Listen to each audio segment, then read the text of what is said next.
దేశం కావచ్చు, రాష్ట్రం కావచ్చు, ప్రాంతం కావచ్చు, లేదా ఒక ఊరు కావచ్చు.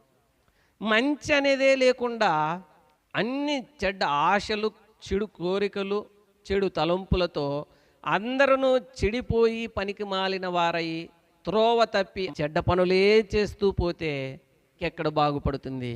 అది దేశమైనా, రాష్ట్రమైనా, లేక ఒక ప్రాంతమైనా, ఒక ఊరైనా, లేక ఒక ఇల్లైనా కష్టం కదా. అందుకనే అందరూ త్రోవ తప్పి పనికి మాలిన వారైరే, మేలు చేసేవారట లేనే లేకపోయారు. అలాంటప్పుడు బాగుపడేది ఎలా అని అంటూ ఉన్నాడు. చాలాసార్లు మనము పడాలి అని అన్ని రకాలుగా ప్రయత్నాలు చేస్తూ ఉంటాం. అందరూ కోరుకునేది ఒకటే, మన దేశం బాగుపడాలి, మన రాష్ట్రం బాగుండాలి, ప్రాంతం బాగుండాలి, మన ఇల్లు బాగుండాలి, మన ఇంటిలో కూడా మరీ ముఖ్యంగా మనం బాగుండాలి. బాగుపడాలంటే మొట్టమొదటిగా చేయవలసిన పనులు ఏవి అంటే నీతిమంతుడుగా మారాలి. నీతిమంతుడు లేడు అంటే చెడిపోయారు అనే అర్థం.